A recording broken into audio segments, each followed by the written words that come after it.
आज की वीडियो में हम बात करने वाले हैं फिनलैंड के टूरिस्ट वीज़ा के बारे में। फिनलैंड का जब भी आपने टूरिस्ट वीज़ा अप्लाई करके लेना है तो कुछ एक रिक्वायरमेंट्स हैं जो कि आपने बहुत अच्छे से फुलफिल कर लेनी है। अगर आपने ये सारी की सारी रिक्वायरमेंट बहुत अच्छे से फुलफिल कर ली तो आपको आपका वीज़ा लेने से कोई नहीं रोक सकता, क्योंकि एम्बेसी में सिर्फ और सिर्फ आपके डॉक्यूमेंट्स जाने हैं। आपने नहीं जाना एम्बेसी में, आपने वीएफएस सेंटर में अपने सारे के सारे डॉक्यूमेंट डिपॉजिट करवा के बायोमेट्रिक करवा के अपने घर पे आ जाना और आपके डॉक्यूमेंट्स ही एम्बेसी में जाने हैं। आपको बहुत अच्छे से अपने डॉक्यूमेंट्स पूरे करने पड़ेंगे जब भी आपने अपना टूरिस्ट वीज़ा अप्लाई करना। तो अगर आप चाहते हो कि आपका फर्स्ट अटेम्प्ट में ही वीज़ा आ जाए तो ये सारी रिक्वायरमेंट पूरी कर लेना जो भी मैं इस वीडियो में बताने वाला हूँ। मेरा नाम है रमन और आप देख रहे हैं ग्रैब माई वीज़ा। तो चलिए अभी रिक्वायरमेंट की तरफ चलते हैं। सबसे पहले हम उन चीज़ों के बारे में बात करेंगे कि जो आपकी प्रोफाइल को इम्पोर्टेंट डॉक्यूमेंट्स हैं जिनको अगर आप पूरा कर लेते हो तो आपको ना तो 5 लाख देने पड़ेंगे ना 10 लाख देने पड़ेंगे। आपका बहुत कम पैसे में वीज़ा अप्लाई हो जाएगा। आप चाहे खुद करना चाहो खुद भी कर सकते हो। अगर आप किसी की हेल्प लेके करना चाहते हो तो आप उनकी हेल्प लेके भी कर पाओगे। बस बात यह है कि आपकी तरफ से जो जो डॉक्यूमेंट्स चाहिए वो अच्छे से फुलफिल होने चाहिए और उन्हीं के बेस पे वीज़ा आपको एक एम्बेसी देती है या नहीं देती। तो अगर आप भी चाहते हो कि कम पैसे में वीज़ा अप्लाई हो जाए तो सबसे पहले आपकी तरफ से जो डॉक्यूमेंट रिक्वायर्ड है वो है आपका पासपोर्ट में वैलिडिटी होनी चाहिए 6 मंथ की।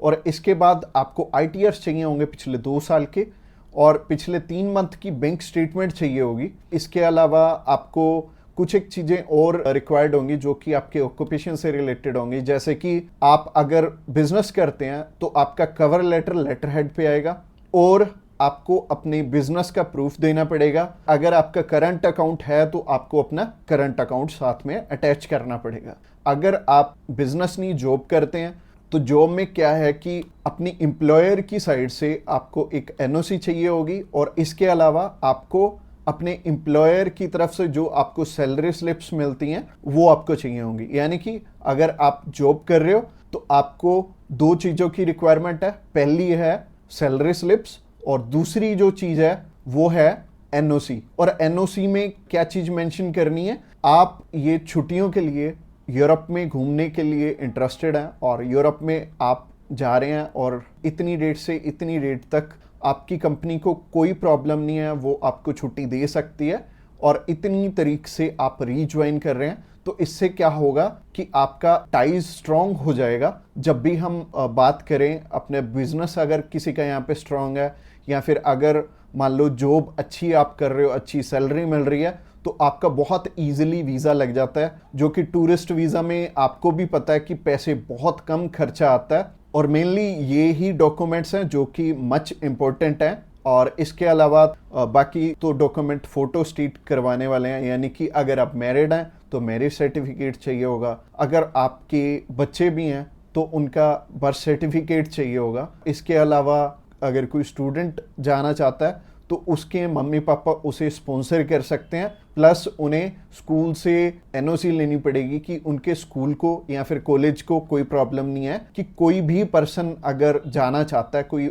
बच्चा 16 साल का या 18 साल का या 20 साल का, वो भी अपना टूरिस्ट वीज़ा अप्लाई कर सकता है। और जो ऊपर वाली चीज़ें हैं वो सारी स्पॉन्सरशिप में कवर हो जाएंगी। जो भी उन्हें स्पॉन्सर कर रहे हैं वो उन्हें अपने सारे के सारे डॉक्यूमेंट्स दे देंगे। यानी कि अगर जॉब कर रहे हैं तो जॉब के डॉक्यूमेंट्स हो जाएंगे और अगर बिजनेस कर रहे हैं तो बिजनेस के हो जाएंगे। और यह हमें उज्जवल नाम का एक पर्सन मिला था जो कि एक बारी रिफ्यूज था शेनेगन कंट्री से, तो उनका वीज़ा आ गया था। उनकी इवन एज भी 20-21 साल थी और 20-21 साल में बहुत कम चांसेस होते हैं वीज़ा के। बट अगर जो आपको स्पॉन्सर कर रहा है उनके साथ अप्लाई कर लेंगे तो अच्छा रहेगा। तो ऐसे करके उज्जवल और उनकी मदर का वीज़ा आ गया था और उन्होंने अपने मामू के पास जाना था। उन दोनों ने इकट्ठे ही ट्रैवल कर लिया, उनकी मदर ने भी उनके साथ ट्रैवल कर लिया और मदर लौट के वापस इंडिया आ गए थे और बहुत अच्छा रहा उनके लिए और बहुत कम पैसे में उनका अप्लाई हो गया था। उनका वीज़ा 15,500 रुपये में अप्लाई हुआ था। इसके अलावा ये जितनी भी रिक्वायरमेंट मैंने आपको बताई हैं इनमें से मच इम्पोर्टेंट जो हैं वो हैं आपका ऑक्यूपेशनल प्रूफ, आपके आईटीआर और आपका बैंक बैलेंस। ये तीनों चीजें बहुत इंपॉर्टेंट हैं और ये आपस में मैच भी कर रही होनी चाहिए, तो ही आपका वीजा आएगा अगर ये तीनों चीजें आपस में मैच कर रही हैं। और ये चीज आपको मैं वीडियो में तो बिल्कुल भी एक्सप्लेन नहीं कर पाऊंगा, वैसे ही ये वीडियो आई थिंक 7 से 8-10 मिनट की हो जाएगी, और अगर मैं इसी वीडियो में एक्सप्लेन करने लगूंगा तो बहुत बोरिंग हो जाएगा और आपको हो सकता है आपके प्रोफेशन के हिसाब से समझ भी ना आए। तो आप क्या कर सकते हैं, तो आप अभी हमें कॉल कर सकते हैं या फिर व्हाट्सएप पे